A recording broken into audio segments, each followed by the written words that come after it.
I've been lucky enough to grow up where I am here, and you know, got a heap of land and stuff to ride on, and my dad was into bikes and racing, so it just you know, it was all in front of me, but no one pushed me to go get it.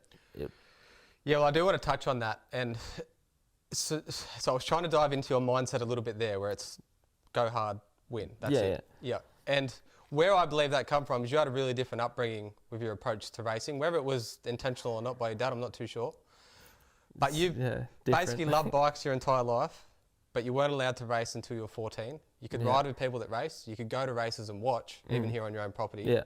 But you were held back from racing until 13, 14. Yeah. And even then, when you did get to go and race, it's mismatching gear. You're on your brother's second-hand bike. If you're doing this, it's because you desire it, you love it, and you're going to do it 110% effort. Yeah. It's not dad's pushing you on, here's the gear, do you want to race this weekend? I guess like, growing up, like I always wanted, like dad had a bike and he used to race, he had the trophies, everything was there.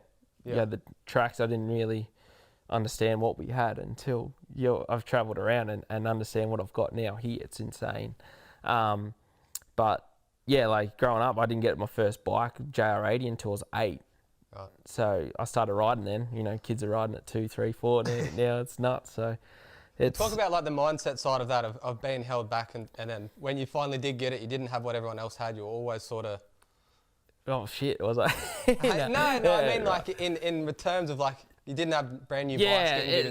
It humbled you, I guess, a lot. And it wasn't handed to me. So it wasn't like I had to work for it. I had to be a good kid. So then Santa would bring me a bike. It was, you know, so much coming up here, growing up on the farm. And it was like, when they had the apple farm, it wasn't, you know, it's not like they're printing $1 million. So it's like everything was worn down to until it broke, then fix it or buy something new for it. So growing up and seeing that and how the whole family was worked, it's did just humble me back. And it's like, you don't need to, especially looking back now, you don't need brand new helmet every year, brand new boots every year, pants, jersey. Like I was riding on that first bike was work boots, tracky pants, and I got a first no fear jersey. So it was just literally no fear on me, and I was the baddest kid around the apple orchard.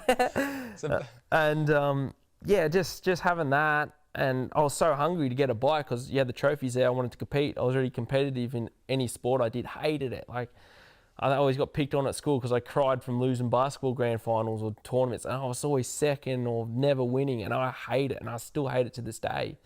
Even if it's a freaking board game or anything competition, if I lose, I freaking lose it. Like I crack it. I turn into a sourpuss, mate. Like I hate it.